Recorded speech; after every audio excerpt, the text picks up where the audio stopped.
નમસ્કાર વિદ્યાર્થી મિત્રો, સ્વાગત છે આપ સૌનું +1 બાયોલોજી ચેપ્ટર નંબર 12ના ફર્સ્ટ વિડીયો સેશનની અંદર. વિદ્યાર્થી મિત્રો, પ્રકરણ 12 જેનું નામ છે ખનિજ પોષણ, એમાં ખનિજને આપણે અત્યારે સાઈડ પર મૂકીએ તો આપણે જાણીએ છીએ કે પોષણ એ કોઈ પણ સજીવની એક બેઝિક નીડ છે, એક બેઝિક રિક્વાયરમેન્ટ છે, એક મૂળભૂત જરૂરિયાત છે. અને આ પોષણ પ્રાણીઓમાં પણ જોવા મળતું હોય, વનસ્પતિઓમાં પણ જોવા મળતું હોય. ઇન ધીસ પર્ટિક્યુલર ચેપ્ટર આપણે વનસ્પતિઓની અંદર જે પોષણ છે એના પર ડિસ્કશન કરીશું, અને એ પોષણમાં પણ ખાસ કરીને એક સ્પેસિફિક કન્ટેન્ટ કે જે વનસ્પતિ માટે ઇમ્પોર્ટન્ટ છે એના પર આપણે ડિસ્કશન કરીશું. સો બેઝિકલી આપણે જાણીએ છીએ કે વનસ્પતિ જે પોષણ મેળવે છે એમાં એ બે પ્રકારના ઘટકોનો ઉપયોગ કરતી હોય છે. એક છે કાર્બનિક અને બીજું છે અકાર્બનિક પોષક તત્વો. અને આ બંને પોષક તત્વોનો ઉપયોગ કરીને વનસ્પતિ પોતાની વૃદ્ધિ, વિકાસ, પ્રજનન, ચયાપચય જેવી જે પણ પ્રક્રિયાઓ છે એના લાઈફને સસ્ટેન કરવા માટે એ વનસ્પતિ કરતી હોય. તો કાર્બનિક પોષક તત્વોની આપણે જો વાત કરીએ, આ કાર્બનિક પોષક તત્વોમાં કાર્બોદિત આપણે જાણીએ છીએ, એમાં કાર્બન છે, હાઇડ્રોજન છે, ઓક્સિજન છે. પ્રોટીન, એની રચના પણ આપણે ચેપ્ટર નંબર 9ની અંદર શીખી ગયા. જૈવિક અણુઓ, બાયોમોલેક્યુલ્સ. લિપિડ, એની પણ રચના આપણે શીખી ગયા, યાદ કરો એમનું કેમિકલ કન્ફિગ્યુરેશન. ઓકે, તમે એ ભણ્યા હશો ચેપ્ટર નંબર 9ની અંદર ફોર શ્યોર. તો એ રચનાઓને યાદ કરતાં આપણને ખ્યાલ આવે છે કે આ બધા જ ઘટકો કાર્બનિક છે અને આ વનસ્પતિ પોતાના પોષણ માટે ઉપયોગમાં લે છે. જનરલી કાર્બન, હાઇડ્રોજન, ઓક્સિજન અને નાઇટ્રોજનનો ઉપયોગ કરીને આ ઘટકો વનસ્પતિ બનાવી લેતી હોય છે. બીજો એક ગ્રુપ છે પોષક તત્વોનું, એ છે અકાર્બનિક પોષક તત્વો. આ પોષક તત્વો સ્વરૂપે વનસ્પતિ અમુક અકાર્બનિક ઘટકોનો, અકાર્બનિક આયન્સનો ઉપયોગ કરે છે અને પોતાના શરીરમાં થતી દેહધાર્મિક અથવા ચયાપચય પ્રક્રિયાઓમાં એ આયનોનું ઇન્વોલ્વમેન્ટ હોય છે. બરાબર? તો એ અકાર્બનિક પોષક તત્વો વનસ્પતિ પ્રકાશ સંશ્લેષણ દ્વારા બનાવી શકતી નથી. એ પોષક તત્વો વનસ્પતિ જમીનમાંથી એબ્ઝોર્બ કરે છે, ભૂમિમાંથી તેમનું શોષણ કરે છે. એટલે આ જે અકાર્બનિક પોષક તત્વો છે તેમને આપણે ખનિજ તત્વો તરીકે ઓળખીએ છીએ, કારણ કે તેઓ ભૂમિની અંદર પ્રેઝન્ટ છે. હવે આ ભૂમિમાંથી વનસ્પતિ ખનિજ તત્વોનું શોષણ પોતાના મૂળ તંત્ર દ્વારા, રૂટ સિસ્ટમ દ્વારા કરે છે. અને એ શોષાયેલા ખનિજ તત્વોને વનસ્પતિ પોતાના જરૂરિયાતના ભાગો તરફ, જરૂરિયાતની પેશીઓ તરફ, કે જ્યાં જરૂર જણાતી હોય જે તે ખનિજ તત્વની, ત્યાં મોકલી દેતા હોય. અને ત્યાં પછી અલગ અલગ દેહધાર્મિક ચયાપચય પ્રક્રિયાઓમાં તે ખનિજ તત્વોનો ઉપયોગ થતું હોય. બસ આને જ કહેવાય છે ખનિજ પોષણ. ખનિજ પોષણ એટલે કે એ બધા જ ખનિજ તત્વો કે જે અકાર્બનિક આયન સ્વરૂપે ભૂમિમાં હાજર છે, વનસ્પતિ પોતાના મૂળ તંત્ર દ્વારા એ અકાર્બનિક આયનોને, એ ખનિજ તત્વોને શોષી લે છે, અલગ અલગ અંગોમાં, પેશીઓ તરફ તેનું વિતરણ કરે છે અને પછી ચયાપચયની પ્રક્રિયાઓમાં તેઓ પોતાનું યોગદાન આપતા હોય છે. બસ આને જ કહેવાય છે ખનિજ પોષણ. અને ઓવરઓલ આ બધી પ્રક્રિયાઓથી વનસ્પતિને શું ફાયદો મળી રહ્યો છે? ખનિજ તત્વો કે જે અકાર્બનિક છે પ્લસ આ કાર્બનિક પોષક તત્વો બધા હળીમળીને વનસ્પતિની વૃદ્ધિ કરે છે, વનસ્પતિનો વિકાસ કરે છે અને પ્રજનન જેવી પ્રક્રિયાઓ કે જે એના લાઈફના સસ્ટેનન્સ માટે ઇમ્પોર્ટન્ટ છે એમાં યોગદાન આપતા હોય છે. સો in this particular chapter will be dealing with the minerals. આપણે ખનિજ તત્વો એટલે કે અકાર્બનિક પોષક તત્વો પર ભાર વધુ મૂકીશું અને એમની ચર્ચા કરીશું. હવે એક ડેટા પ્રમાણે એનસીઈઆરટીમાં જે ફિગર આપેલી છે એમાં લખેલ છે કે લગભગ સંશોધન પામેલા 105 તત્વો પૈકી વનસ્પતિ જે છે એ જમીનમાંથી 60 કરતાં વધુ તત્વોનું શોષણ કરે છે. 105 તત્વો શોધાઈ ગયા છે અને વનસ્પતિની અંદર 60 કરતાં વધારે તત્વો જોવા મળ્યા છે. તો પછી ક્વેશ્ચન એ, આ જે 60 તત્વો છે જે વનસ્પતિમાં જોવા મળ્યા છે એની અંદર યુ વોન્ટ બિલીવ, એની અંદર સોનું એટલે કે ગોલ્ડ સ્ટ્રોન્શિયમ, સિલેનિયમ જેવા પણ તત્વો હતા. તો ક્વેશ્ચન એ અરાઇઝ થયું જે ક્ષણે એ ખબર પડી કે વનસ્પતિમાં આટલા બધા તત્વો જમીનમાંથી શોષાઈ આવ્યા છે, તો એ ક્ષણે ક્વેશ્ચન એ આવ્યું કે ખરેખર વનસ્પતિ આ બધા જ ઘટકોનો ઉપયોગ કરે છે પોતાની વૃદ્ધિ માટે, વિકાસ માટે કે કોઈ પણ ચયાપચય પ્રક્રિયાઓ માટે. Is it really important for the plants in their growth, in their development or in the reproduction process? આ એક ક્વેશ્ચન માર્ક હતો જેને સોલ્વ કરવા માટે ઘણા બધા વૈજ્ઞાનિકો સંશોધનમાં જોડાયા અને પછી એનું સોલ્યુશન નીકળ્યું, જેનાથી ખ્યાલ આવ્યું કે વનસ્પતિ ભલે મોર દેન 60 એલિમેન્ટ્સ ભૂમિમાંથી એબ્ઝોર્બ કરતી હોય, પરંતુ એમાંથી વનસ્પતિ માટે અમુક જ એલિમેન્ટ્સ, અમુક જ તત્વો આવશ્યક છે. Rest of them are not necessary, not essential for the plant. Is it okay? વનસ્પતિમાં જોવા તો આટલા બધા મળે છે, પરંતુ એના માટે, એની ગ્રોથ માટે, એની વૃદ્ધિ વિકાસની પ્રક્રિયાઓ માટે માત્ર અમુક જ તત્વો આવશ્યક છે. તો આ કઈ રીતે ખબર પડી કે આટલા જ તત્વો આવશ્યક છે out of 60, more than even 60? How many elements are important for the plant? How it has been discovered? So let's try to understand the discovery or the invention of that process, કે જે process through આ વસ્તુ ખબર પડી કે કયા ઘટકો વનસ્પતિ માટે આવશ્યક છે, કયા તત્વો વનસ્પતિ માટે આવશ્યક છે. So basically in this particular chapter, આ પ્રકરણની અંદર આપણે જે મુદ્દાઓ પર ડિસ્કશન કરવાના છીએ એમાંથી પહેલો મુદ્દો જ એ છે કે વનસ્પતિ માટે કયા તત્વો આ 60માંથી આવશ્યક છે, એની ઓળખ કઈ ટેકનિક દ્વારા થઈ એ આપણે શીખીશું. આવશ્યક તત્વોની ઓળખાણ કઈ રીતે થઈ, which technique the scientist had applied to discover these essential elements.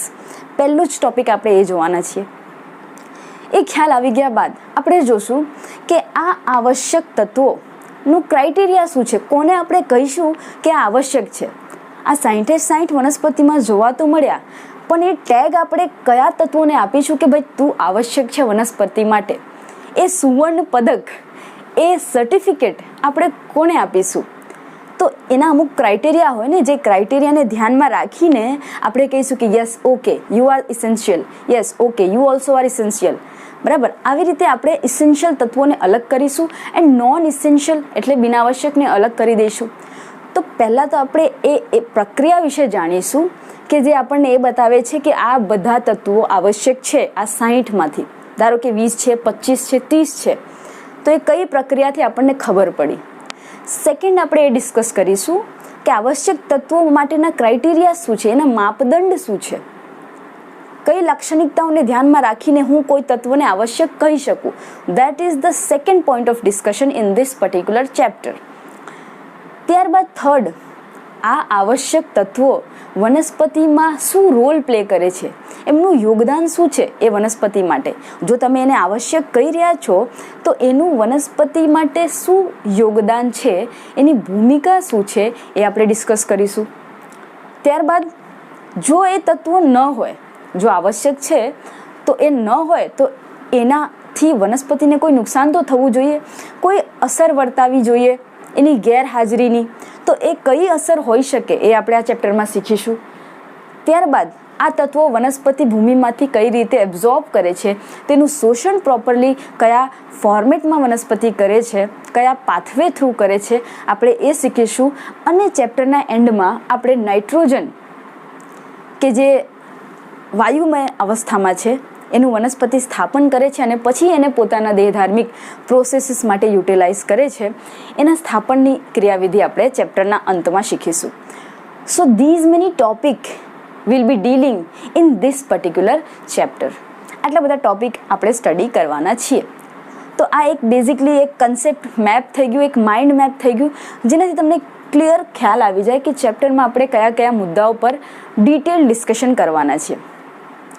સો હાલ આપણે ફર્સ્ટ મુદ્દો કે જે આપણે અહીં વાત કરી કે વનસ્પતિની અંદર 60 કરતાં વધુ તત્વો જોવા મળ્યા, ખરેખર એ બધા ઇમ્પોર્ટન્ટ છે?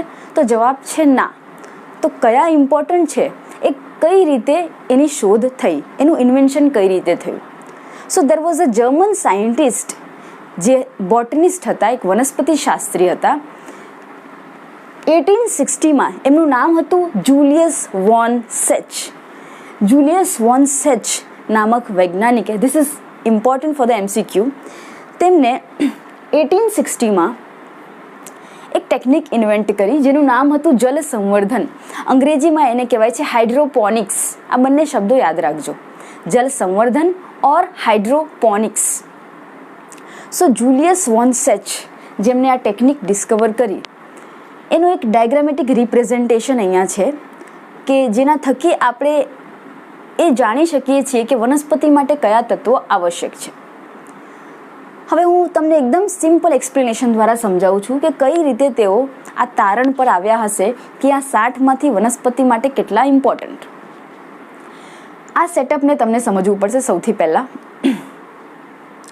આની અંદર સેટઅપમાં તમને દેખાય છે કે એક કન્ટેનર છે જેની અંદર પાણી ભરેલું છે, માત્ર પાણી છે. આમાં કોઈ પણ પ્રકારની માટી કે ભૂમિના કણો અવેલેબલ નથી. સો અહીંથી એક વસ્તુ આપણને ખ્યાલ આવી જાય છે કે જલ સંવર્ધનનો અર્થ શું છે. વનસ્પતિ અહીંયા મૂકેલી છે એટલે વનસ્પતિનું કોઈ પ્રવાહી માધ્યમમાં ઉછેર કરવું, વનસ્પતિનું વૃદ્ધિ અને વિકાસ અહીંયા એક લિક્વિડ માધ્યમમાં થઈ રહ્યું છે. હજી એને હું સિમ્પ્લિફાઈ કરીને કહું તો વનસ્પતિનો ઉછેર ભૂમિ વગરની કન્ડિશનમાં, ત્યાં જમીન નથી, ભૂમિ વગરની કન્ડિશનમાં પોષક દ્રાવણની હાજરીમાં જો કરવામાં આવે, પ્રવાહી પોષક દ્રાવણ, દ્રાવણ મીન્સ ઇટ્સ લિક્વિડ ઓબ્વિયસલી. સો ભૂમિની ગેરહાજરીમાં, જમીનની ગેરહાજરીમાં જો વનસ્પતિની વૃદ્ધિ અને તેનો વિકાસ પ્રવાહી પોષણ માધ્યમમાં કરવામાં આવે, બસ એને જ કહેવાય છે જલ સંવર્ધન. આ જલ સંવર્ધન માટેનું સેટઅપ આપણે સમજીએ કે જેમાં એક કોઈ પણ કન્ટેનર જેની અંદર પાણી ભરેલ છે અને ત્યાં એક વનસ્પતિનો છોડ સમજવા માટે અહીંયા મૂકેલ છે, જેનું મૂળ આ પાણીમાં ડૂબીને રહે એવી રીતે મૂકેલ છે. આ પાણીને એક સાધન દ્વારા અંદર દાખલ કરવામાં આવ્યું હતું, કોઈ ટ્યુબ કે કોઈ નળી, જેના થ્રુ પાણી, અને આ પાણી એકદમ પ્યોર, ફોર એક્ઝામ્પલ ડિસ્ટિલ્ડ વોટર, અને એની અંદર જે પોષક તત્વો વનસ્પતિ, જે પણ વનસ્પતિ લીધી છે, કોઈ બી વનસ્પતિ, એની ગ્રોથ માટે જેટલા પણ પોષક તત્વો જરૂરી હતા એ બધા જ પોષક તત્વો એ શુદ્ધ પાણીની અંદર ઉમેરીને અને આ નળી દ્વારા આ કન્ટેનરમાં દાખલ કરવામાં આવ્યું. ત્યારબાદ હવાની પણ જરૂર એટલી જ છે, કારણ કે વનસ્પતિના આ અંગો જે છે પાણીમાં ડૂબેલા છે. હવામાંથી વનસ્પતિને ઘણી બધી વસ્તુઓ મળતી હોય. બેઝિકલી ઇમ્પોર્ટન્ટ વસ્તુની વાત કરું તો કાર્બન છે, ઓક્સિજન છે. તો વનસ્પતિને અહીંયા એર સપ્લાય પણ આપેલું છે સાઈડમાંથી. તો આ કન્ડિશન છે જેમાં સેટઅપને રાખ્યું જલ સંવર્ધન કરવા માટે જુલિયસ વોન સેચ નામક વૈજ્ઞાનિકે, અને વચ્ચે વનસ્પતિને મૂકી દીધી અને એવી રીતે વનસ્પતિને પ્લેસ કરી એ કન્ટેનરમાં કે જેમાં તેનું મૂળ સંપૂર્ણપણે એ પોષક દ્રાવણમાં ડૂબેલું રહે. ઓકે, તો આ જે પોષક દ્રાવણ છે બેઝિકલી પાણી, શુદ્ધ પાણી, ડિસ્ટિલ્ડ વોટર પ્લસ વનસ્પતિ માટે જે પોષક તત્વો જરૂરી છે, એની જેટલી માત્રા જરૂરી છે એ એની અંદર ઉમેરેલું છે અને એક દ્રાવણ બનાવેલું છે જેમાં વનસ્પતિને ગ્રો કરવામાં આવે છે. કારણ કે બેઝિકલી ભૂમિ શું રોલ પ્લે કરે છે, જમીનની અંદર વનસ્પતિ માટે પાણી જ હોય છે અને બીજા બધા ખનિજ પોષક તત્વો હોય છે જેનાથી વનસ્પતિ ગ્રો થતી હોય છે. તો આપણે બધી જ કન્ડિશન એને અહીંયા પ્રોવાઈડ કરી દીધી, તો વનસ્પતિ ગ્રો થવી જોઈએ અને થઈ. બસ આવી જ રીતે જુલિયસ વોન સેચે આ ટેકનિક ડિસ્કવર કરી અને 60 જે તત્વો હતા એમાંથી આવશ્યક તત્વો શોધી કાઢ્યા. એના માટેનું શું થોટ હશે હું તમને અહીંયા સમજાવું છું કે શરૂઆતમાં ફોર એક્ઝામ્પલ આ વનસ્પતિમાં ધારો કે એ 60 તત્વો જોવા મળ્યા હશે શરૂઆતમાં, જે આ સ્ટેટમેન્ટ આપણને કહે છે એ પ્રમાણે. તો આ પ્રયોગ કરતાં પહેલાં હું શુદ્ધ પાણીમાં એ 60 તત્વો એની અંદર ઉમેરી દીધા. ફોર એક્ઝામ્પલ સમજવા માટે બધા જ તત્વો ઉમેરી દીધા. વનસ્પતિ આરામથી ગ્રો થઈ રહી છે, એને કોઈ પ્રોબ્લેમ નથી.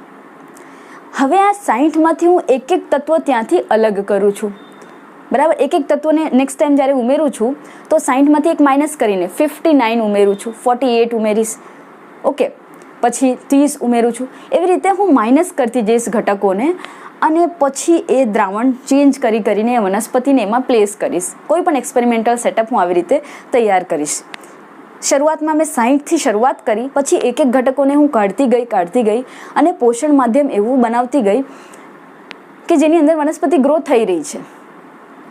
તો જે પોષક તત્વોને મેં એલિમિનેટ કર્યા, દૂર કર્યા, અને પછી મેં જોયું કે આ વનસ્પતિને ખરેખર એના દૂર કરવાથી કોઈ ફરક પડ્યો છે કે કેમ, એ પોષક તત્વોને ત્યાંથી હટાવી દેવાથી વનસ્પતિને કોઈ અસર થઈ છે, કોઈ અસર વર્તાય છે વનસ્પતિ પર કે કેમ. જો નથી વર્તાતી એનો અર્થ છે કે એ તત્વો વનસ્પતિ માટે આવશ્યક નથી, ઇમ્પોર્ટન્ટ નથી, જેને હું બિનઆવશ્યક કહી શકું. તો આમ કરતાં જુલિયસ વોન સેચ એમને એ ડિસ્કવર કર્યું કે લગભગ આ 60માંથી 40 તત્વો, અપ્રોક્સિમેટલી 40થી 41 તત્વો વનસ્પતિ માટે એટલા બધા જરૂરી નથી કે જે ન હોય તો વનસ્પતિ જીવી જ ન શકે, ઇમ્પોર્ટન્ટ નથી, જે એમને નામ આપી દીધું બિનઆવશ્યક તત્વો. ત્યારબાદ જે 20 રહી ગયા એમાંથી હવે તેમને એક કાઢ્યું, ધારો કે 18 રહી ગયા, 17 રહી ગયા, એમાંથી કોઈ એક તત્વ એમને કાઢ્યું બહાર, દૂર કર્યું, એને હટાવ્યું આ પોષક દ્રાવણમાંથી. તરત જ તેની ઇફેક્ટ વનસ્પતિ પર દેખાઈ. એટલે ફોર એક્ઝામ્પલ એ તત્વ ધારો કે મેગ્નેશિયમ હતું, જેમ એમને મેગ્નેશિયમને માધ્યમમાંથી દૂર કરી દીધું તરત જ એની ઇફેક્ટ એમને આ વનસ્પતિ પર દેખાઈ. મેગ્નેશિયમ ધારો કે હટાવી લીધું, magnesium is a part of chlorophyll, હરિતકણનો ભાગ છે, એને હટાવી લીધું, વનસ્પતિઓના પર્ણમાં ફોર એક્ઝામ્પલ હરિતકણ ઓછા થઈ ગયા, પર્ણો જે લીલા હતા એ પીળા કલરના અથવા તો સુકાઈ ગયા, કોઈ બી આવી ઇફેક્ટ જે હેલ્ધી પર્ણમાં નહોતી. તો મેગ્નેશિયમને દૂર કરતાં જ એની અસર અહીંયા વર્તાઈ. એટલે ત્યાંથી એ ખ્યાલ આવે છે કે magnesium is important for this particular plant. બીજા કેસમાં એમને એ કર્યું કે મેગ્નેશિયમ ફરી પાછું એડ બી કર્યું કે હટાવી દીધું તો નુકસાન છે, તો એને એડ કરીને જોવું કે એ નુકસાનની ક્ષતિ પૂર્તિ થાય છે કે કેમ, એ નુકસાનની ભરપાઈ થાય છે કે કેમ. તો એમને એડ કર્યું તો ફરીથી પ્લાન્ટ હેલ્ધી થઈને ગ્રો થવા માંડ્યું. એવી જ રીતે કોઈ બીજા ઘટકને હટાવ્યું, વનસ્પતિની વૃદ્ધિ રોકાઈ ગઈ, એકદમ થીંગણું પ્લાન્ટ, ટૂંકી સાઇઝ એની થઈ ગઈ, જે નોર્મલ એની લાંબી સાઇઝ થતી હતી એની પ્રેઝન્સમાં એને હટાવી દીધા બાદ એની સાઇઝ ઘટી ગઈ. તો એ તત્વો પણ વનસ્પતિ માટે ઇમ્પોર્ટન્ટ. તો આમ તત્વોને હટાવીને ઉમેરીને પછી એમને એ પણ જોયું હશે કે ધારો કે મેગ્નેશિયમને મેં હટાવ્યું, એની જગ્યાએ મેં કોઈ બીજો ઘટક અહીંયા ઉમેરી દઉં છું કે એની જગ્યાની એ પૂર્તિ કરી દે. મેગ્નેશિયમ ના હોય તો બી એ ઘટક એની પૂર્તિ કરી દે, એવું પણ ના જોવા મળ્યું. એટલે કે વનસ્પતિને એ જ તત્વ જોઈએ કે જે એ પર્ટિક્યુલર લક્ષણ માટે જવાબદાર હતું, એની રિપ્લેસમેન્ટ કોઈ બીજા તત્વથી ન થઈ શકી. એટલે આ ઘણા બધા ઓબ્ઝર્વેશન બાદ જુલિયસ વોન સેચ એમને કહ્યું કે વનસ્પતિમાં જોવા ભલે 60 કરતાં વધુ તત્વો મળે છે, પરંતુ એમાંથી વનસ્પતિ માટે આવશ્યક, ઇમ્પોર્ટન્ટ અમુક જ છે. અને આવશ્યક હું તેમને જ કહીશ કે જેના વગર આ બિચારી વનસ્પતિ પોતાનું જીવન ચક્ર ચલાવી શકે નહીં. અને એ તત્વોની ઉણપ તમે કોઈ બીજા તત્વોને ઉમેરીને પણ પૂરી ના કરી શકો. એવા અમુક બધા ક્રાઇટેરિયા છે જેના પર આપણે બીજા ટોપિકમાં આવીશું. બટ આવા એક્સપેરિમેન્ટ થ્રુ જુલિયસ વોન સેચે એ ડિસ્કવર કરી દીધું કે all 60 component or more than 60 component are not essential for the plant growth and development. There are only few which are very, very important for the plant growth and development. Is it okay? So જલ સંવર્ધનની technique આપણને આ જ કહે છે, જે I hope તમને આ ડાયાગ્રામ દ્વારા મેં ક્લિયર કરી શકી છું. આ ટેકનિકથી ઘણા બધા ફાયદા થયા. પહેલો ફાયદો તો એ જ થઈ ગયો કે આપણને આવશ્યક તત્વો કયા છે એ ખબર પડી ગઈ. એની ડિટેલ પર આપણે આવીએ છીએ. Let's keep it suspense right now. આવશ્યક તત્વોની આપણને ખબર પડી ગઈ. બીજી વસ્તુ કે એ લોકોને હટાયા મેં તો એમની અસરો પણ આની પર શું થાય છે એ બી મને ખબર પડી ગઈ. એમની ભૂમિકા મને ખબર પડી ગઈ કે એમની હાજરી વનસ્પતિ માટે કેટલી ઇમ્પોર્ટન્ટ હતી, એમનું દૂર થવું વનસ્પતિ માટે કેટલું નુકસાનકારક છે એ ખબર પડી ગઈ. અને પછી આ ટેકનિકનો ઉપયોગ વ્યાપારિક ધોરણે, જેને આપણે કહીએ છીએ કમર્શિયલ લેવલ પર, સંશોધકોએ કર્યા, વૈજ્ઞાનિકોએ કર્યા, અને જેના થકી ઘણી બધી વેરાયટીઝ વનસ્પતિઓની ઇઝીલી ગ્રો કરી. ફોર એક્ઝામ્પલ ટામેટા છે, ફોર એક્ઝામ્પલ કાકડી છે, સીડલેસ કાકડી, બીજ વગરની, અને એવી બધી જ શાકભાજી કે જેનો ઉપયોગ કચુંબર અથવા તો સેલેડ માટે થતું હોય છે, એ બધી જ વનસ્પતિઓને આ જ જળ સંવર્ધનની ટેકનિક દ્વારા મોટા પાયે વ્યાપારિક ધોરણે ગ્રો કરવામાં આવ્યું, અને ઇઝી વેમાં. કારણ કે આના માટે આપણને લેન્ડ ખરીદવી પડતી નથી. જમીન ખરીદવાની જે પ્રોબ્લેમ છે એ બંધ થઈ જાય છે, કારણ કે જમીન બહુ મોંઘી મળી રહી છે. So the basic profit which I can see from my point of view. અને ઇઝીલી નંબર ઓફ પ્લાન્ટ્સને તમે ગ્રો કરી શકો છો. નીંદણ જનરલી તમે ખેતરમાં આવા બધા ટામેટા છે, કાકડી છે ગ્રો કરો તો નીંદણ ઉગી જતા હોય, એમને દૂર કરવાની problem, viral infection, bacterial infection, fungal infection, કીટકોનું ઇન્ફેક્શન, ઘણી બધી પ્રોસેસ હોય કે જેનાથી એ પાકને આપણને બચાવવું પડતું હોય, સાચવીને ચાલવું પડતું હોય. એ બધી પ્રોસેસથી મુક્તિ મળી ગઈ. સો વિચારવા જઈએ તો ઘણા બધા બેનિફિટ્સ છે જો ખરેખર અમુક શાકભાજીઓને ઉછેરવું હોય આ ટેકનિકથી. તો હવે મોટા પાયે જો આનું ઉત્પાદન છે એના માટેનું અહીંયા એક ડાયાગ્રામ આપેલું છે. મોટી સંખ્યામાં જો વનસ્પતિઓનો ઉછેર, ધારો કે ટામેટા છે, કાકડી છે, જેમ એક્ઝામ્પલ તમને આપ્યું સીડલેસ કાકડી, તો આ જે જળ સંવર્ધનની ટેકનિક ઇન્વેન્ટ કરી જુલિયસ વોન સેચે, એના દ્વારા એક વસ્તુ ક્લિયર થઈ જાય છે કે આ વનસ્પતિ માટે મને ખ્યાલ આવી ગયું કે કયા ઘટકો ઇમ્પોર્ટન્ટ છે પર્ટિક્યુલર આ વનસ્પતિ માટે. એવી રીતે ઘણી બધી વનસ્પતિઓ જેમને જળ સંવર્ધન દ્વારા વ્યાપારિક ધોરણે ગ્રો કરવામાં આવે છે, એમના માટે કેવું પોષક દ્રાવણ જોઈએ એ એકચ્યુઅલી આના દ્વારા ડિસ્કવર થઈ ચૂકેલું છે કે આ વનસ્પતિનું પોષક દ્રાવણ, એમાં કેલ્શિયમ આટલી જ માત્રામાં જોઈએ, મેગ્નેશિયમની માત્રા આટલી જ જોઈએ, આનાથી વધુ નહીં કે આનાથી ઓછી નહીં, નિકલની માત્રા આટલી જ જોઈએ, આયરન આટલું જોઈએ, કોપર આટલું જોઈએ. એટલે આ ટેકનિક દ્વારા ઘણી બધી વસ્તુ ક્લિયર થઈ કે કેટલી માત્રામાં કોઈ વસ્તુ વનસ્પતિ માટે ઇમ્પોર્ટન્ટ છે. જો હું એનાથી વધારે આપું છું તો બી વનસ્પતિને કદાચ નુકસાન થાય છે, કે એનાથી ઓછું આપું છું તો વનસ્પતિને કોઈ ઇફેક્ટ જોવા મળે છે.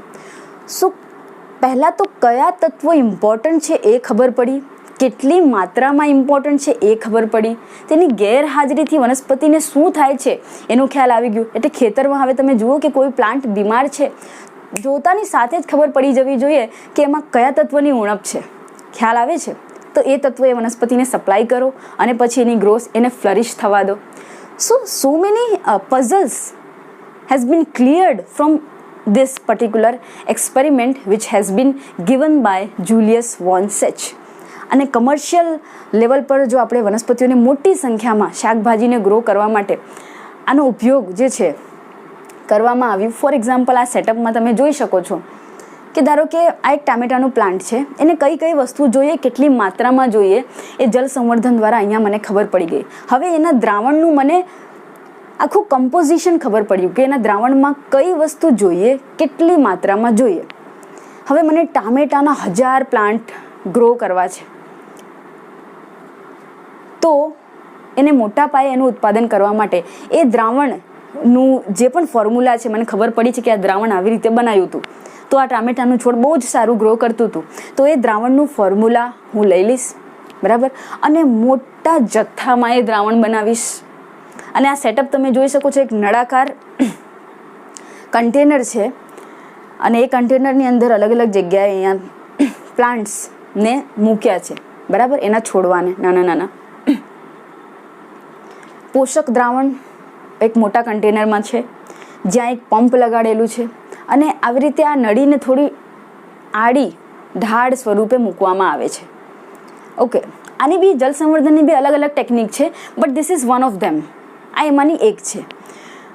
અહીંથી દ્રાવણને પુશ કરીને, કારણ કે ઢાળ છે, વસ્તુને પાણીને ઉપર લઈ જવું હોય, ડેફિનેટલી એને પુશ કરવું પડશે પાણીને પંપ દ્વારા, તો પાણી ઉપર ચડી જશે. અહીંયા પાણી ઉપર ચડ્યું. પાણી ઉપર ચડવા માટેની એક નીચે નળી હોય, એક પાઇપલાઇન હોય. પાણી ડાયરેક્ટ આ મોટી પાઇપલાઇનમાં એન્ટર થતું નથી, નીચે એક પાઇપલાઇનનો સેટઅપ હોય, ત્યાંથી પાણી આવ્યું અને પછી આ મોટી ટ્યુબ જેવી નળીમાં એન્ટર થયું. અને ત્યારબાદ આ નળી પાણીથી ભરાઈ ગઈ અને એ પાણી ત્યાંથી પોષણ આપતું દરેક મૂળ, આ તમે બ્લેક કલરના મૂળ જોઈ શકો છો કઈ રીતે પાણીની અંદર તેઓ ડૂબેલા છે અને પોષક તત્વોનું વહન, આ જે લાલ કલરનું એરો છે એ પોષક તત્વોનું વહન દર્શાવે છે. તો આ પાણી નીચેની ટ્યુબથી આવ્યું, ઉપર એન્ટર થયું અને પછી બધી વનસ્પતિઓના મૂળને દરેક પોષક તત્વો મળ્યા અને પછી આ પ્રોસેસ સેમ કન્ટિન્યુ રહે ત્યાં સુધી જ્યાં સુધી વનસ્પતિ જે પર્પસ માટે ગ્રો કરેલી છે એ પર્પસ ફૂલફિલ નથી થઈ જતું ત્યાં સુધી. સો this is all about hydroponics અને આ જ ટેકનિક દ્વારા આવશ્યક તત્વોની ઓળખ થઈ. જલ સંવર્ધન is the only technique which હેલ્પ્ડ in the discovery of essential elements, those essential elements which are important for the plant growth, which are important for the plant development. તો હવે આપણે એ વસ્તુ શીખીશું કે આ જે પણ આવશ્યક તત્વો છે એને આવશ્યક કયા બેઝિસ પર આપણે કહી રહ્યા છીએ.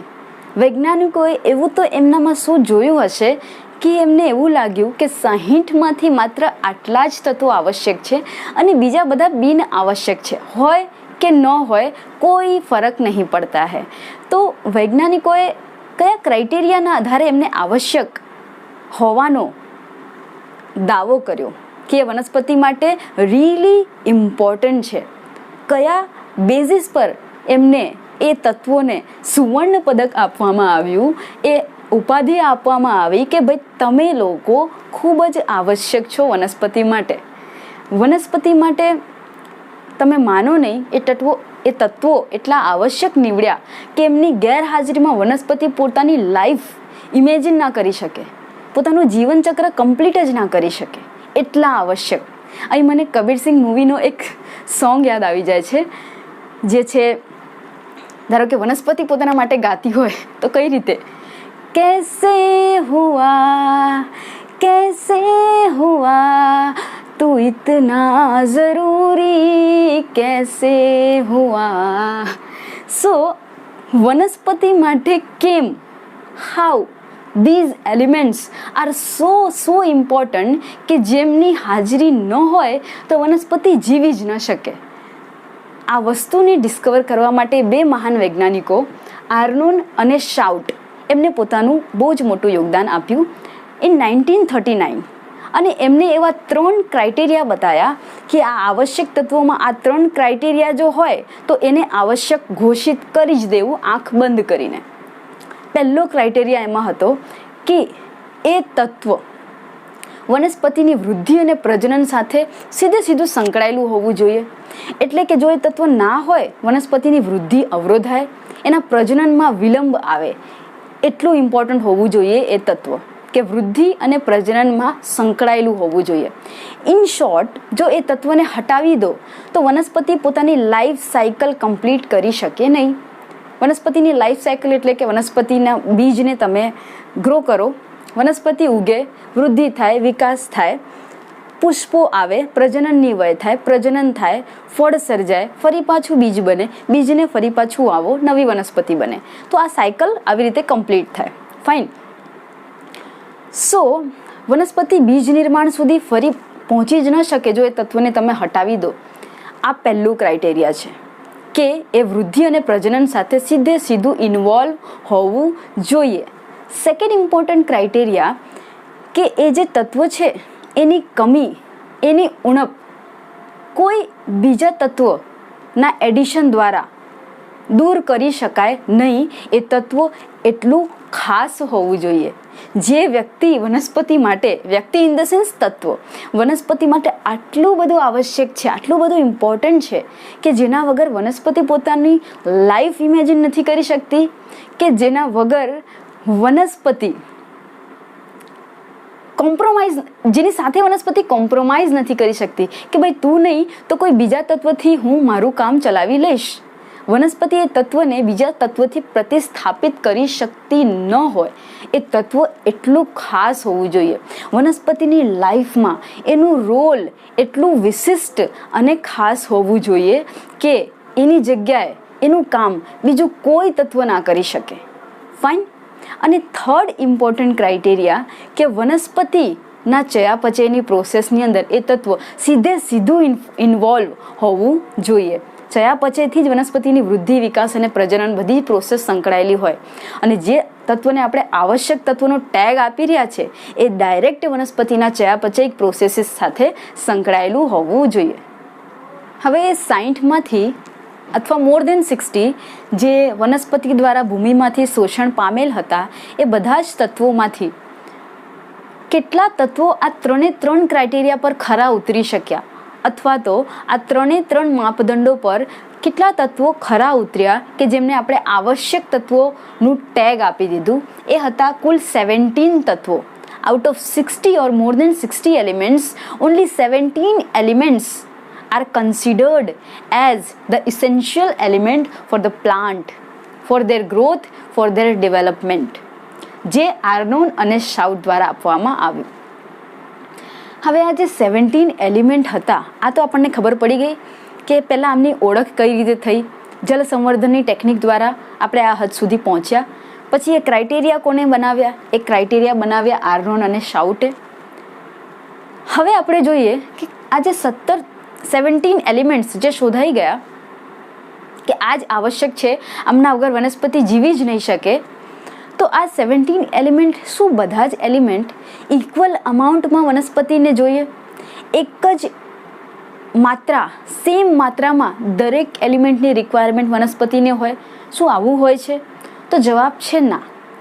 વનસ્પતિને એ એલિમેન્ટની જરૂરિયાત કેટલી છે, કેટલી માત્રામાં આ તત્વો વનસ્પતિને જોઈએ, એ આધારે, એ જથ્થાના આધારે આ તત્વોને, આ 17 તત્વોને 2 અલગ અલગ ગ્રુપમાં વહેંચી દેવામાં આવ્યા. શેના આધારે? એમની જરૂરિયાતના આધારે, એમના જથ્થા, વનસ્પતિ જે છે એના ભાગને શું કરવામાં આવ્યું? હું તમને એક એક્સપેરિમેન્ટ બતાવું છું કે જેના આધારે આ બધી વસ્તુઓનું એસ્ટિમેશન, પૃથક્કરણ થતું હોય, એનાલિસિસ થતું હોય. વનસ્પતિના ભાગોને લઈ લેવામાં આવતું હોય, એમને પછી ડ્રાય કરવામાં આવતું હોય. ધારો કે સૂર્યપ્રકાશની હાજરીમાં વનસ્પતિના પર્ણોને, પ્રકાંડને મેં મૂકી દીધું અને એને કમ્પ્લીટલી ડ્રાય થવા દીધું. એમાંથી જેટલું પાણી હતું ઇવેપોરેટ થવા દીધું. હવે વનસ્પતિના જે અંગો છે મારી પાસે એકદમ ડ્રાય છે, નો મોઇશ્ચર એટ ઓલ. ઓકે, એને કહેવાય એનું શુષ્ક, એને હું વજન કરીશ એનું, એને કહેવાય વનસ્પતિનું શુષ્ક વજન. અને એ શુષ્ક વજનની અંદર જેટલા પણ હવે અકાર્બનિક તત્વો હતા, જે 17 છે, જેને આપણે આવશ્યક ઘોષિત કર્યું, એ તત્વો કેટલી માત્રામાં પ્રેઝન્ટ છે એનો એક ક્રાઇટેરિયા આપી દેવામાં આવ્યું કે આનાથી વધારે તો આ તત્વો અને આનાથી વધારે એટલે આ તત્વો. ક્લિયર? તો વનસ્પતિઓના શુષ્ક વજનને, ધારો કે 1 કિલો કોઈ વનસ્પતિનું ભાગ શુષ્ક કરીને મારી પાસે મેં મેળવ્યું છે, તો એની અંદર કેટલી માત્રામાં કોણ પ્રેઝન્ટ છે એનું એક લાઈન ડ્રો કરી દીધી કે આનાથી વધારે હોય તો આ કેટેગરી છે અને આનાથી નીચે હોય તો આ કેટેગરી છે. બસ એ જથ્થાના આધારે જ આ તત્વોને 2 અલગ અલગ કેટેગરી આપી દેવામાં આવી, જેનું નામ હતું ગુરુ પોષક તત્વો અને લઘુ પોષક તત્વો. ગુરુ વિશે આપણે જાણીએ છીએ કે ગુરુ મીન્સ મોટું, something which is big, which is larger. લઘુ મીન્સ સ્મોલ ઓર લેસર, ઓછું.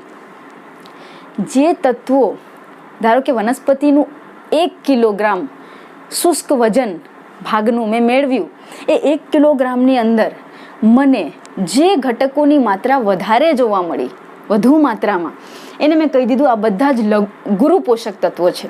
અને જેમની માત્રા ઓછી જોવા મળી એમને કહી દીધું કે આ બધા લઘુ પોષક તત્વો છે. એટલે કે આ વનસ્પતિને વધુ જરૂર છે આમની, અને આમની જરૂર કમ્પેરેટિવલી ઓછી માત્રામાં છે. આટલી ક્લેરિટી મળી. હવે એ લાઈન કઈ કે જ્યાંથી ઉપર આપણે કહીશું કે આ ગુરુ પોષક તત્વ છે અને આનાથી નીચે આપણે કહીશું કે લઘુ પોષક તત્વ છે, તો વચ્ચે એક બાઉન્ડ્રી લાઈન હોવી જોઈએ.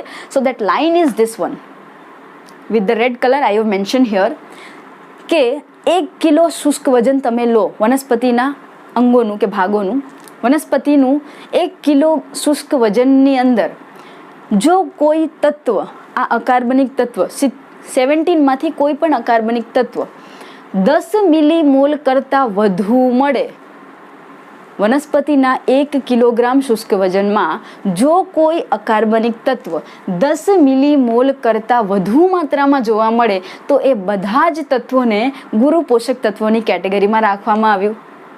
આનાથી ઉલટું 1 કિલો વનસ્પતિના શુષ્ક વજનમાં જો કોઈ તત્વ 10 મિલીમોલ કરતાં ઓછી માત્રામાં જોવા મળ્યું તો એને લઘુ પોષક તત્વોની કેટેગરીમાં શામિલ કરી દીધું.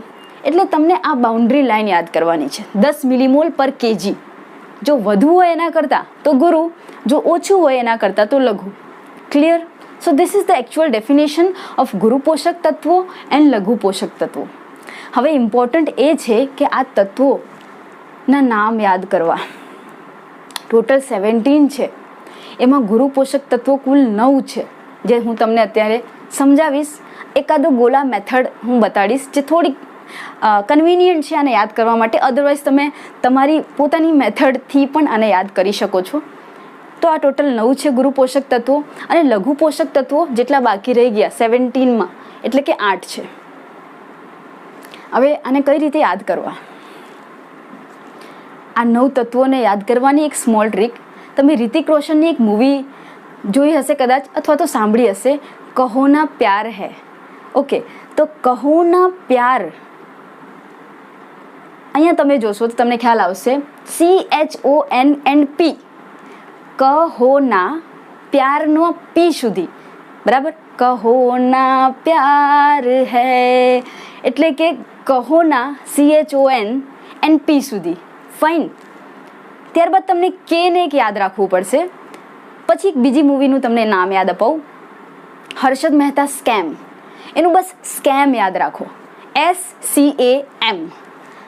કે તો તમને યાદ રાખવાનું કીધું મેં, SCA and M. M અને લાસ્ટમાં G, મેગ્નેશિયમ. M ફોર મેગ્નેશિયમનું યાદ રાખજો, કારણ કે એમથી બીજા પણ એલિમેન્ટ્સ આવશે. સો ભૂલથી એ એલિમેન્ટ્સ અહીંયા ન લખાઈ જાય. ક્લિયર? સો કહોના પ્યારના P સુધી કે યાદ રાખવાનું, અને પછી હર્ષદ મહેતાનું માત્ર સ્કેમ યાદ રાખો, M ફોર મેગ્નેશિયમ. ફાઇન. હવે હું તમને એક એકના નામ કહું છું. કહોના P એટલે કે carbon, hydrogen, oxygen, nitrogen, phosphorus. કે એટલે પોટેશિયમ, જેને આપણે યાદ રાખીશું. Scam, S for sulphur, Ca for calcium and Mg for magnesium. Clear? તો આ 9 એલિમેન્ટ આપણને આવી રીતે યાદ રહી જશે. આમાંથી જે CHO છે એ પાણી અને કાર્બન ડાયોક્સાઇડમાંથી વનસ્પતિ મેળવી લે છે, અને બાકીના જેટલા રહી ગયા એ વનસ્પતિ જમીનમાંથી એનું શોષણ કરતી હોય. Clear? So this is a trick to remember or to memorize these elements easily. તમે તમારી કોઈ પણ ટ્રીકથી પણ આને યાદ રાખી શકો છો. હવે આપણે વાત કરીએ લઘુ પોષક તત્વોની. આમાં કુલ 8 તત્વો સમાવિષ્ટ છે, અને આમને આપણે કઈ રીતે યાદ રાખીશું? તો લઘુ પોષક તત્વોમાં હું તમને એક સિમ્પલ ગોલા મેથડ કહીશ કે તમારા ફ્રેન્ડ સર્કલમાં ઘણીવાર તમને કોઈ વસ્તુ જોતી હોય તો મેં એવું ઓબ્ઝર્વ કર્યું છે, એવું સાંભળ્યું છે કે સ્ટુડન્ટ્સ એકબીજાને કહેતા હોય કે બે મને પેન આપને, બે મને તારી ચોપડી આપને. સચ kind of sentences students use normally, which is okay. તો આપણે એનો સહારો લઈશું just two memorize this statements. અહીંયા હું સ્ટેટમેન્ટ જે તમને કહું છું એ તમે યાદ રાખજો. 2 થી આપણને શબ્દ શરૂ કરવાનું છે કે બે આર્યન. એક સ્ટુડન્ટ છે કે જે તમારું એક કોઈ ફ્રેન્ડ, ધારો કે કોઈ તમારું એક ફ્રેન્ડ છે જેનું નામ છે Aryan. Actually Aryan is one of my student also. So તમને સેન્ટેન્સ કઈ રીતે ફ્રેમ કરવાનું છે? બે આર્યન મને કોપર અને ઝિંક મોકલને. બસ, this is the sentence you have to remember. બે આર્યન મને કોપર અને ઝિંક મોકલને. એટલે તમારા ફ્રેન્ડનું નામ આર્યન છે એ તમને યાદ રાખવાનું છે. એની પાસેથી શું મંગાવો છો એ યાદ રાખવાનું છે, કોપર એન્ડ ઝિંક. સો બે આર્યન મને કોપર અને ઝિંક મોકલને. Is it clear? હવે અહીંયા હું તમને આ શબ્દ એલિમેન્ટ્સના નામ બતાવું છું. 2 એટલે બોરોન, આર્યન એટલે આયન, આયન મીન્સ લોહ તત્વ, મને મેંગેનીઝ, કોપર અને ઝિંક એઝ ઇટ ઇઝ, મોકલને, મો એટલે મોલિબ્ડેનમ, કલ એટલે ક્લોરીન એન્ડ ની એટલે નિકલ. બે આર્યન મને કોપર અને ઝિંક મોકલને, એટલે કે boron, iron, manganese, copper, zinc, molybdenum, chlorine and nickel. Fine. So this is how you can try to memorize these elements, or કોઈ પણ ટેકનિક દ્વારા, ઓર સિમ્પલી જો તમને યાદ થઈ જતું હોય તો બહુ સારું. તો આવી રીતે આને આપણે યાદ કરીશું. કુલ 17 elements which are necessary, which are important for the plant, for their growth, for their development, for their reproduction. Okay. હવે વૈજ્ઞાનિકોએ આ 17 એલિમેન્ટ્સ સિવાય પણ અમુક એલિમેન્ટ્સને આવશ્યક અને લાભદાયી બતાવ્યા વનસ્પતિઓ માટે, ઉચ્ચ કક્ષાની વનસ્પતિઓ માટે, જેમાંથી ફળનું પ્રોડક્શન સારું મળતું હોય અથવા કોઈ એની અસર એના પર દેખાતી હોય. તો એવા 2-4 નામ આપણને યાદ રાખવા પડશે આ 17 સિવાય કે જે ઉચ્ચ કક્ષાની વનસ્પતિઓ માટે લાભદાયી હતા. એ કયા હતા? સિકોસેના. This 4 are the simple name to remember. સિકોસેના. સી એટલે સિલિકોન, કો એટલે કોબાલ્ટ, સે સિલેનિયમ, એન્ડ Na એટલે sodium. We all know that. Fine. So આવી રીતે આપણે 17+4 એલિમેન્ટ્સ કુલ યાદ રાખીશું. બહુ જ ઇમ્પોર્ટન્ટ છે. ગમે એવી રીતે આપણને આ યાદ કરવા જ પડશે for the exam point of view, ખાસ કરીને MCQ પર્પઝથી. ક્લિયર? બધા જ નામ બહુ જ ઇમ્પોર્ટન્ટ છે. તો હાલ આપણે આવશ્યક ખનિજ તત્વોની વહેંચણી તેમના જથ્થાના પ્રમાણે 2 અલગ અલગ જૂથમાં જોઈ. એક લઘુ પોષક તત્વો અને એક ગુરુ પોષક તત્વો. હવે આપણે એ જ તત્વોની વહેંચણી તે શું કાર્ય કરે છે એના આધારે 4 અલગ અલગ જૂથમાં કરી છે, જે આપણને યાદ રાખવાનું છે. અને આ લખાણ MCQ માટે એકદમ ઇમ્પોર્ટન્ટ. ઘણીવાર અહીંથી MCQ નીટમાં પૂછાઈ ચૂકેલા છે, ગુજકેટમાં પૂછાઈ ચૂકેલા છે અને બોર્ડની એક્ઝામમાં ખરા. તો આ સ્લાઇડ અથવા બોર્ડ પર હાલમાં દર્શાવેલી દરેક ઇન્ફોર્મેશન, દરેક નામ, દરેક વિગત બહુ જ મહત્વપૂર્ણ છે, જેની ખાસ નોંધ લેશો. તો આ 4 કેટેગરી કાર્યના આધારે આપણે ડિવાઈડ કરી છે અને એમાં આપણે ખનિજ તત્વોનું વિતરણ કર્યું છે. હવે અહીં તમને 17 ટોટલ તત્વો નહીં જોવા મળે. જેટલા NCERTમાં આપણા માટે ઇમ્પોર્ટન્ટ છે આપણે જસ્ટ એટલાની જ સ્ટડી કરીશું. ફાઇન. સો સૌથી પહેલું છે કોષોના રચનાત્મક ઘટક સ્વરૂપે. એટલે આ ખનિજ તત્વો, આ જે તત્વો 17 જેમની આપણે સ્ટડી કરી, જે વનસ્પતિ માટે એકદમ ઇમ્પોર્ટન્ટ છે, તેમાંનું પહેલું એમનું ઇમ્પોર્ટન્ટ કાર્ય કોષોની રચના સાથે તેઓ સંકળાયેલા હોય છે. રચનાત્મક ઘટક હોય છે. ફોર એક્ઝામ્પલ વનસ્પતિ કોષની વાત કરું તો સૌથી બહાર હોય કોષ દિવાલ, પછી હોય કોષ રસ પટલ અથવા કોષ રસ સ્તર, પછી અંદર હોય સાઇટોપ્લાઝમ અથવા કોષ રસ અને એમાં બધી અંગિકાઓ હોય, વચ્ચે કોષ કેન્દ્ર હોય જેમાં એનું DNA કે RNA પ્રેઝન્ટ છે. તો જે કોષ દિવાલ છે સેલ્યુલોઝની બનેલી છે. સેલ્યુલોઝ કાર્બોદિતના ઘટકો જે ભેગા થાય તો શૃંખલા બનાવે, એનાથી સેલ્યુલોઝ બને. તો કોષ દિવાલમાં કાર્બોદિતથી સેલ્યુલોઝ બન્યું તો એ કાર્બોદિતમાં CH અને O હોય, આપણે જાણીએ છીએ. પછી આપણે કોષ રસપટલની વાત કરીએ, લિપિડ દ્વિસ્તરનું બનેલું હોય, આપણે જાણીએ છીએ. લિપિડની સાથે કાર્બોદિત બી સંકળાયેલા હોય, પ્રોટીન બી સંકળાયેલું હોય, પ્રોટીનના ચેનલ્સ બી હોય, બધી જ વસ્તુઓ હોય. આપણે કોષ અને તેની અંગિકાઓ વિશે કોઈ એક chapter, I think chapter number 8માં સ્ટડી કરી ચૂક્યા છીએ આ બધી વાતો. તો કોષરસ સ્તરમાં કાર્બોદિત, લિપિડ, પ્રોટીન બધું જ હોય. બરાબર?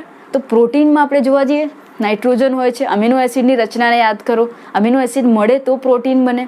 એટલે ઇન શોર્ટ કાર્બોદિત, પ્રોટીન અને લિપિડ આ ત્રણેય ઇમ્પોર્ટન્ટ વસ્તુઓ વનસ્પતિના કોષ દિવાલ, કોષ રસ પટલમાં જોવા મળતી હોય અને એ મળે છે આ 4 ઘટકોના મળવાથી, CHO અને N. ફાઇન. ત્યારબાદ આ જે N છે, નાઇટ્રોજનસ બેઝિસ, તમને DNA RNAમાં જોવા મળે. તો એ બી વનસ્પતિની રચના જ થઈ એક પ્રકારે. તો વનસ્પતિની રચનામાં મોસ્ટલી CHO અને N સંકળાયેલા હોય જ છે. ક્લિયર? બીજી કેટેગરી ઉર્જા સંબંધિત રાસાયણિક સંયોજનોના ઘટક સ્વરૂપે. વનસ્પતિના કોષો જે ઉર્જાનું ઉત્પાદન કરે છે, બરાબર, કોષોની અંદર ફોર એક્ઝામ્પલ અંગિકા, કણાભસૂત્ર, it's a power house of the cell. તો એ ATPના ઉત્પાદન સાથે, પ્રોડક્શન સાથે સંકળાયેલી છે. ATP શું છે? Adenosine triphosphate. તો ફોસ્ફેટ ઇઝ બટ ઓબ્વિયસ, એમાં ફોસ્ફરસ જરૂરી છે. ક્લિયર? તો ઉર્જા સાથે સંબંધિત આ એક સંયોજન થઈ ગયું એટીપી અને એનું ઘટક થઈ ગયું ફોસ્ફેટ. ઇમ્પોર્ટન્ટ. હરિત દ્રવ્ય ક્લોરોફિલ જેને આપણે કહીએ છીએ, હરિત દ્રવ્યની રચના તમે જોશો તો એમાં તમને પાયરોલ રિંગ્સ જોવા મળશે. એ રચના હું તમને લાસ્ટમાં જ્યારે આપણે આ ટોપિકને સમરાઇઝ કરીશું તો એના ઇમેજમાં હું તમને બતાવીશ કે હરિત દ્રવ્યની રચનામાં મેગ્નેશિયમ આયન બહુ ઇમ્પોર્ટન્ટ રોલ પ્લે કરે છે. એની જો બંધારણીય રચના તમે જોશો તમને ખ્યાલ આવી જશે. તો હરિત દ્રવ્યની રચનામાં મેગ્નેશિયમ ઇમ્પોર્ટન્ટ છે. રાઇબોઝોમ્સ, આપણને ખબર છે રાઇબોઝોમ્સ બે સબ યુનિટ, બે એકમોના જોડાવાથી બને છે. એક મોટું પેટા એકમ અને એક નાનું પેટા એકમ. આ બંને એકમને જોઈન્ટ કરવાનું કામ, એક સાથે સંલગ્ન કરવાનું કામ મેગ્નેટની જેમ મેગ્નેશિયમ કરે છે. તો મેગ્નેટથી યાદ રાખી શકો તમે magnesium, which helps to join the two subunits of the ribosome together. બરાબર? રાઇબોઝોમના બે સબયુનિટને જોડવાનું કામ. હરિત દ્રવ્યનું જે બંધારણ છે એમાં મેગ્નેશિયમ હોય, ફોસ્ફરસ એટીપીની અંદર હોય. ક્લિયર? તો આ બીજી કેટેગરી થઈ ગઈ. દેન થર્ડ કેટેગરી કાર્યના આધારે છે કે ઘણા એવા ઉત્સેચકો છે વનસ્પતિઓમાં કે જેઓ પોતાનું કામ તો કરતા હોય પરંતુ તેમને કોઈ ખનિજ તત્વ મળી જાય ને તો એમના કાર્ય કરવાની સ્પીડ એ ખૂબ વધી જતી હોય છે. એટલે એમની સક્રિયતા માટે એ ખનિજ તત્વો બહુ ઇમ્પોર્ટન્ટ રોલ પ્લે કરતા હોય અને એ ન હોય તો એમની સ્પીડ નોર્મલ દરથી કે પછી ધીમે ગતિથી થતી હોય પ્રક્રિયા અથવા પ્રક્રિયાનો વેગ. તો ઉત્સેચકોની સક્રિયતા કે તેમની અવરોધકતા, અમુક ખનિજ તત્વો ઉત્સેચકોની પ્રક્રિયાને અવરોધતા પણ હોય છે કે જ્યાં નથી જરૂર. બરાબર? સો અહીંયા બેઝિકલી એનસીઆરટી આપણને સક્રિયતા પ્રોસેસને એક્ટિવેટ કરવા માટેના ખનિજ તત્વો આપ્યા છે. So will focus on that only. તો ઘણા એવા ઉત્સેચકો છે જે ખનિજ તત્વોની હાજરીમાં પોતાની પ્રક્રિયાનો દર, વેગ, સ્પીડ વધારી દેતા હોય છે. For example magnesium. Again magnesium અહીંયા બી આવ્યું હરિતદ્રવ્ય રિબોઝોમમાં, ફરી એકવાર આવ્યું ઉત્સેચકોની સક્રિયતાને વધારવામાં. કયા ઉત્સેચકો? તમે શ્વસન અથવા વનસ્પતિમાં પ્રકાશ સંશ્લેષણની પ્રોસેસ જ્યારે તમે સમજશો, નેક્સ્ટ કોઈ ચેપ્ટરની અંદર આવશે પ્રકાશ સંશ્લેષણ વનસ્પતિઓમાં શ્વસન વગેરે જેવી પ્રોસેસ, ત્યારે તમને ક્લિયર થશે કે આ ઉત્સેચક રૂબિસ્કો અને બીજું ઉત્સેચક પેપ કાર્બોક્સિલેઝ એટલે કે ફોસ્ફોઇનોલ પાયરુવેટ કાર્બોક્સિલેઝ, આ બે ઉત્સેચકો છે. જે બંને ઉત્સેચકો નોર્મલ દરથી કાર્ય કરતા હોય તો ઓકે, પણ જો આ ખનિજ તત્વોની હાજરી ત્યાં હોય છે તો એમના કાર્યની સ્પીડ, વેગ, દર ખૂબ વધી જતું હોય. આ ઉત્સેચકોને સક્રિય કરવાનું કાર્ય, બેઝિકલી એમને એક્ટિવેટ કરવાનું કાર્ય મેગ્નેશિયમ કરતું હોય છે. અને આ બંને ઉત્સેચકો પ્રકાશ સંશ્લેષણની પ્રોસેસ સાથે સંકળાયેલા છે. જે તમે વનસ્પતિનું પ્રકાશ સંશ્લેષણ સમજશો તો તમને વધુ ક્લિયર થશે. પ્રકાશ સંશ્લેષણમાં કાર્બન ડાયોક્સાઇડ જે છે એનું સ્થાપન કરવું પડે છે. શરૂઆતમાં વાતાવરણના કાર્બન ડાયોક્સાઇડનું સ્થાપન કરવું પડે. એમાં આ બંને ઉત્સેચકો ઇમ્પોર્ટન્ટ છે. અને આ ઉત્સેચકો ક્યારે સક્રિય થાય? જ્યારે એમને મેગ્નેશિયમ આયન મળે ત્યારે. સેકન્ડ છે ઝિંક. ઝિંક એ આલ્કોહોલ ડિહાઇડ્રોજિનેઝ એન્ડ કાર્બોક્સિલેઝ ને એક્ટિવેટ કરવા માટે, સક્રિય કરવા માટે ખૂબ જ ઇમ્પોર્ટન્ટ છે. આ યાદ રાખવું, બંને ઉત્સેચક યાદ રાખવા, સિમ્પલ. પછી છે molybdenum. Magnesium, zinc and molybdenum. Molybdenum nitrogen સ્થાપનની જે પ્રોસેસ હોય, નાઇટ્રોજનના ચયાપચયનું જે આખી સાયકલ છે એની અંદર બે ઉત્સેચકોનું ઇન્વોલ્વમેન્ટ હોય, જે આપણે આ ચેપ્ટરના લાસ્ટ ટોપિકમાં સમજીશું. તો એ બે ઉત્સેચકો નાઇટ્રોજિનેઝ અને નાઇટ્રેટ રિડક્ટેઝ, આ બંને ઉત્સેચકોને એક્ટિવેટ કરવાનું કામ, જગાડવાનું કામ, સક્રિય કરવાનું કામ મોલિબ્ડેનમ કરતું હોય. ક્લિયર? તો આ બધું જ ઇમ્પોર્ટન્ટ, દરેક ઉત્સેચક ઇમ્પોર્ટન્ટ, દરેક આયન ઇમ્પોર્ટન્ટ MCQ માટે. લાસ્ટ કેટેગરી, કોષની આશ્રુતિ ક્ષમતાને ચેન્જ કરવામાં, બદલવામાં અથવા એની જાળવણી કરવામાં પણ આ જે આયન્સ છે, ખનિજ તત્વો, એ ઇમ્પોર્ટન્ટ રોલ પ્લે કરતા હોય. ફોર એક્ઝામ્પલ બુકમાં આપેલું છે પોટેશિયમ આયન.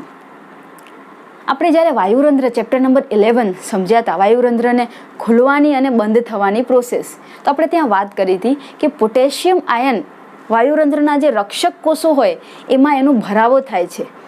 આવું થવાથી આ રક્ષક કોષોની જલક્ષમતા ઘટી જાય છે, માટે પાણી બહારથી કોષોમાં ભરાઈ જાય છે, કોષો ફૂલે છે, આસુન બને છે અને રંધ્ર ખુલે છે. ક્લિયર? આયનો બહાર નીકળશે, પાણી પણ બહાર નીકળશે, રંધ્ર બંધ થશે. એટલે પોટેશિયમ આયનની અવર જવર એ વાયુ રંધ્રના ખુલવા અને બંધ થવાની ક્રિયા સાથે સંકળાયેલું છે. સો એટલે પોટેશિયમ ઇમ્પોર્ટન્ટ. તે સિવાય 2 આયન તમે હજી યાદ રાખી શકો છો, સોડિયમ અને ક્લોરાઇડ આયન. આ પણ વનસ્પતિના કોષોની જલક્ષમતાને મેન્ટેન કરવામાં ઇમ્પોર્ટન્ટ રોલ પ્લે કરતા હોય.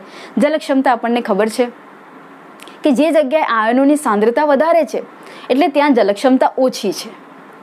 તો જલક્ષમતા ઓછી છે તો કશેક આસપાસ જો પાણી વધુ હશે તો બધું પાણી ત્યાં આવી જશે, વધુ જલક્ષમતાથી ઓછી જલક્ષમતા તરફ. તો આવી રીતે આશ્રુતિની જાળવણી કરવામાં આયન્સ જેની આપણે સ્ટડી કરી, પોટેશિયમ, સોડિયમ, ક્લોરાઇડ આયન, આ બધા મદદરૂપ હોય છે. હવે જેટલી બધી વસ્તુઓ આપણે શીખી ગયા એને એક ઇમેજના માધ્યમથી આપણે સમરાઇઝ કરી લઈએ, જેનાથી તમને કોન્સેપ્ટ વધુ ક્લિયર થઈ જાય. તો આપણે ચેપ્ટરની શરૂઆત કરી ખનિજ પોષણ. વનસ્પતિ અને પ્રાણી બંને માટે પોષણ જરૂરી છે અને આ ચેપ્ટરની અંદર આપણે વનસ્પતિઓમાં અકાર્બનિક ઘટકો વનસ્પતિ કઈ રીતે ભૂમિમાંથી મેળવે છે અને કેમ તેઓ ઇમ્પોર્ટન્ટ છે એની માહિતી મેળવી રહ્યા છીએ. જેમાં આપણે જાણીએ છીએ કે અકાર્બનિક ઘટકો આયન સ્વરૂપે વનસ્પતિ ખનિજ તત્વો તરીકે ભૂમિમાંથી મૂળ તંત્ર દ્વારા શોષણ કરે છે. પછી આપણે જોયું કે કુલ 105 જેટલા તત્વોમાંથી વનસ્પતિ 60 કરતાં વધારે તત્વો એબ્ઝોર્બ કરે છે અને એમાંથી માત્ર 17 તત્વો જ વનસ્પતિ માટે અતિ આવશ્યક નીવડ્યા છે. પછી આપણે 1939માં આવશ્યક તત્વો માટેના માપદંડ કયા કયા છે આર્નોન અને શાઉટ દ્વારા નિર્ધારિત કરવામાં આવ્યું, જેમાંના 3 માપદંડો અહીંયા દર્શાવેલા છે. જેમાં પહેલું છે કે ખનિજ તત્વો વનસ્પતિના વૃદ્ધિ અને પ્રજનન સાથે સંકળાયેલું હોવું જોઈએ. તે જો ન હોય તો તેની જગ્યાએ તેની ઉણપ કોઈ અન્ય ખનિજ તત્વો દ્વારા દૂર ન જ કરી શકાય. અને થર્ડ છે કે ચયાપચયની પ્રક્રિયામાં સીધો એ ભાગ લેતો હોવો જોઈએ. આ 3 ક્રાઇટેરિયા જેમાં પણ હોય એ ખનિજ તત્વોને આવશ્યક ખનિજ તત્વ ઘોષિત કરવામાં આવ્યું. આવશ્યક ખનિજ તત્વોને તેમના જથ્થાના આધારે 2 અલગ અલગ કેટેગરીમાં આપણે ડિવાઈડ કર્યું, ગુરુ પોષક અને લઘુ પોષક તત્વો. ગુરુ પોષક તત્વોમાં આપણે 9 તત્વોના નામ યાદ કર્યા: CHON, P, K, S, Ca and Mg. જેમાં CHO એ પાણી અને કાર્બન ડાયોક્સાઇડમાંથી વનસ્પતિ મેળવતી હોય અને બાકી બધી વસ્તુઓ વનસ્પતિ ભૂમિમાંથી મેળવતી હોય. ત્યારબાદ આપણે લઘુ પોષક તત્વોની વાત કરી, જેમાં આપણે boron, iron, manganese, copper, zinc, molybdenum, chlorine and નિકલની વાત કરી. આ બધા જ તત્વો વનસ્પતિ જમીનમાંથી મેળવતી હોય છે. પછી આપણે જોયું કે આ 17 સિવાય પણ અમુક એવા તત્વો છે જે વનસ્પતિ માટે, ખાસ કરીને ઉચ્ચ કક્ષાની વનસ્પતિઓ માટે લાભદાયક છે. For example sodium, silicon, cobalt and selenium. ઉચ્ચ કક્ષાની જે વનસ્પતિઓ હોય તેમની ગ્રોથ, વૃદ્ધિ, વિકાસ માટે તેઓ જરૂરી હોય છે. પછી આપણે જોયું કાર્યના આધારે આ ખનિજ તત્વોને 4 કેટેગરીમાં વિભાજિત કરેલ છે, જેમાંની પહેલી કેટેગરી કે ખનિજ તત્વો કોષોના રચનાત્મક ઘટકો છે. એટલે કે તેઓ કોષોની દિવાલ, કોષ રસ્તર, ન્યુક્લિક એસિડ વગેરે જેવી ઇમ્પોર્ટન્ટ રચનાઓની બનાવટ સાથે સંકળાયેલા છે. કાર્બોદિત સ્વરૂપે, પ્રોટીન સ્વરૂપે, લિપિડ સ્વરૂપે, ન્યુક્લિક એસિડ સ્વરૂપે. પછી બીજું કાર્ય આપણે જોયું કે ઉર્જા સંબંધિત જે પણ રાસાયણિક સંયોજનો છે, ફોર એક્ઝામ્પલ એડિનોસાઇન ટ્રાયફોસ્ફેટ, ATP, એની બનાવટ, એના બંધારણમાં, હરિત દ્રવ્યના બંધારણમાં પણ આપણે જોયું. ત્યારબાદ આપણે જોયું ઉત્સેચકોની સક્રિયતા અને અવરોધકતા સાથે સંકળાયેલા છે અમુક ખનિજ તત્વો, જેમાં આપણે મેગ્નેશિયમ, ઝિંક અને મોલિબ્ડેનમની વાત કરી. ધેન આપણે જોયું લાસ્ટ કાર્ય, કોષોની આશ્રુતિક ક્ષમતાને બદલવામાં ઘણા બધા ખનિજ તત્વો ઇમ્પોર્ટન્ટ રોલ અદા કરતા હોય છે. હવે આપણે જે પહેલા કાર્યની વાત કરી, કોષના બંધારણીય ઘટક સ્વરૂપે અથવા તો રચનાત્મક ઘટક સ્વરૂપે, એમાં તમે આ નાઇટ્રોજનનું, ઓક્સિજનનું, હાઇડ્રોજનનું રોલ જોઈ શકો છો. સેકન્ડ આપણે જોયું હરિત કણ અને ATPની રચના. આમાં જે મેગ્નેશિયમ તમે જોઈ શકો છો હરિત કણમાં સેન્ટરમાં આવેલું છે અને ATPમાં ફોસ્ફરસ ઇમ્પોર્ટન્ટ રોલ પ્લે કરે છે. એટલે ઉર્જા સંબંધિત ઘટકો ઇન શોર્ટ. ત્યારબાદ આપણે ઉત્સેચકોને સક્રિય કરતા ખનિજ તત્વોની વાત કરી, જેમાં આપણે મેગ્નેશિયમની વાત કરી.